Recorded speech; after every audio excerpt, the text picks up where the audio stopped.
Alright, welcome everybody to the female gaze body part tier list. What we're going to do today is go through the eyes of women and see what muscle groups they actually think is attractive on men. Not gonna lie to you, some are probably gonna shock you. Now real quick, how does the female gaze work? It's not just about personal preference, it's shaped by culture, what they see on social media, in movies, and what other women think is attractive. That female hive mind is real. If it's trending, it's desirable. There's also evolutionary psychology at play. Women are subconsciously attracted to health indicators, signs of strength, vitality, and the ability to reproduce. She might not think it out loud, but your brain is doing the math for her. Let's not waste any more time and get straight to it. So first up is the back, and honestly it's straight up A tier. I'm sure you've seen those videos in TikTok with girls obsessing over backs, and there's good reason for that. So having a nice well-developed back, not gonna lie, it's awesome. It makes you feel good, powerful, and what that visually does for you is widen your upper body while tightening your waist down, so it amplifies your V-taper. And there's this concept known as the golden ratio, or commonly referred to now as the Adonis index. So in general, to achieve the most aesthetic body possible, you need to have a shoulder to waist ratio of around 1.6. So another thing it does for you is improve your posture, actually pull your body back and make you look confident. And in all honesty, if you're slouching, it's going to actually give you a couple of inches back, so actually make you look taller. And you know, girls love height. Next up are the calves. So I'm going to put them in D tier. I know, every gym bro's nightmare. So truth about calves, yes, they are a stubborn muscle to grow, and the common misconception is that you can't grow them at all, which is false. But here's the thing, for women it's not really a deal breaker. As long as you look normal, your calves aren't just way too skinny, which might give them the ick, you're good. And you might get noticed by guys, which is the first step to attracting female attention, but that's a topic for another video. Now onto the chest. In all honesty, that's how you get a woman to get absolutely obsessed with you, and that's straight up S tier material. So the chest is the centerpiece of the male upper body. Having a well-developed chest increases your overall upper body width, like your lat spread, and you look more muscular, more intimidating, and it just screams confidence. It also makes you look huge as fuck, which is awesome. Like, even if you wear clothes, your chest is gonna pop. So let me give you a piece of advice. Most gym bros overdo flat bench press, and what that does, it mainly focuses on the lower chest and it leaves the upper chest underdeveloped. If you want to achieve that nice full round look, you need to do incline exercises. As you can see, Arnold here's got a real nice chest, and you achieve that by developing your upper chest as well. Next up, arms. And here's where my opinion might diverge from yours a bit. I'm putting them in A tier.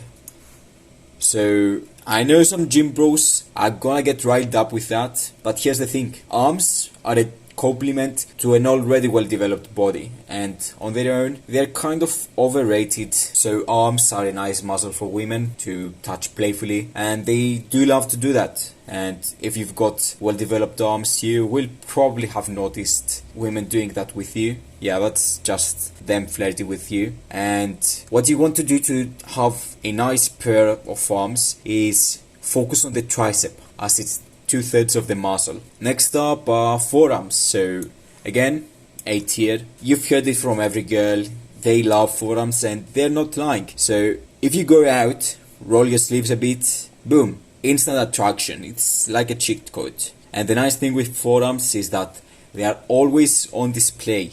So it's another muscle that women love to touch and be playful with, and it's actually a sign to them that you lift, and you lift heavy. And let me be real with you guys, big forearms won't save you by themselves. If you're 20% body fat with jacked forearms, you look like a Reddit mod that we all know why he's got huge forearms.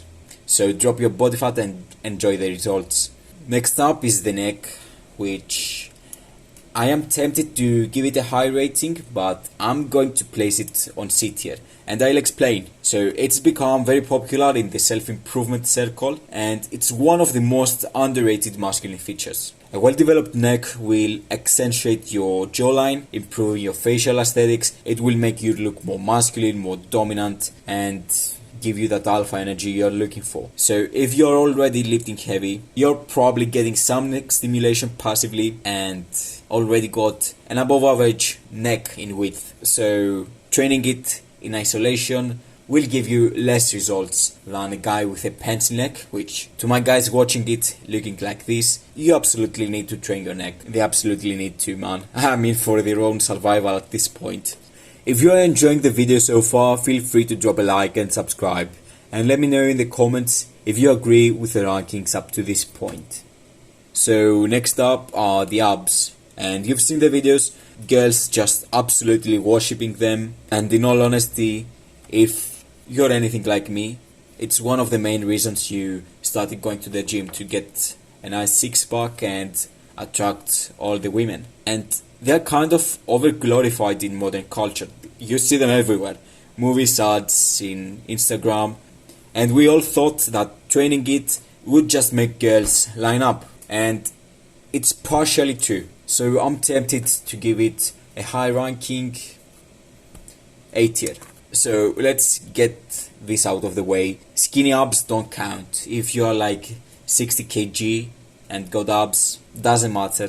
Might as well not have abs. However, if you've got abs, got a jacked body and a good mouthpiece, women are probably gonna line up for you, not gonna lie. So the way to actually get abs is to get lean. Like, abs are made in the kitchen, so you need to drop to around 10 to 12% body fat. So an absolute game changer is also having well-developed obliques, those lines at the side of the abs. Those are what separates normie looking abs from chad looking ones. Next up are the glutes, and in all honesty I'm going to give them a B tier because they're kind of irrelevant but important at the same time.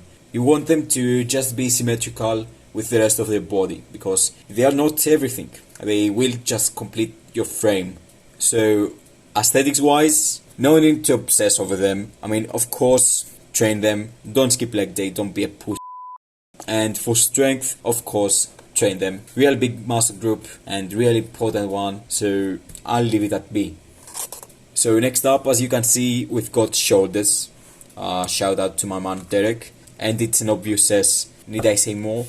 If you've got well developed shoulders, you're getting that nice V-taper. And remember what we said, we want to have a shoulder to waist ratio of around 1.6. And training your delts, and especially lateral delts, is the number one way of achieving that. Alright, so the next muscle group are the traps. Easily one of the most overlooked body parts. So I'll just give them S tier.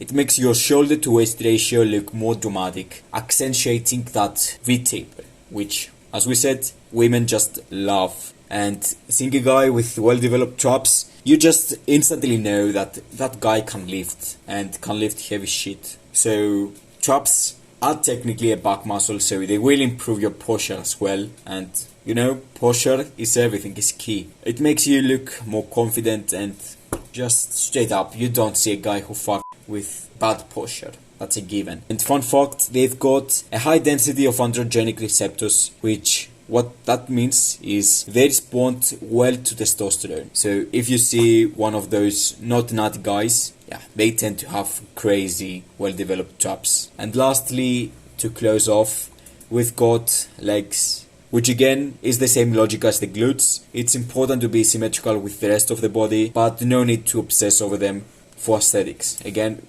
for strength and bodybuilding purposes, go all in, but for aesthetics they matter, but it's not everything. So if you've got chicken legs, absolutely hit the squat rack, make them grow. But for female attraction, no need to go Tom Platz mode. Just having a symmetrical upper and lower body is enough for them. So just because a muscle group didn't rank high on my tier list doesn't mean you don't train it. I want you guys to train all of them, and they play a big part in many aspects, such as how your clothes fit and how masculine, how intimidating, how dominant you look. And at the end of the day, don't just think about the women, you do it for you. You want to look good for yourself, train for you. If you're into bodybuilding, keep training that style. That tier list is just about aesthetics and what catches the female eye. Alright, we've reached the end of the video. What do you think? Would you change any of the ratings in the tier list? Let me know in the comments below. So see you in the next one, and remember, pursue excellence.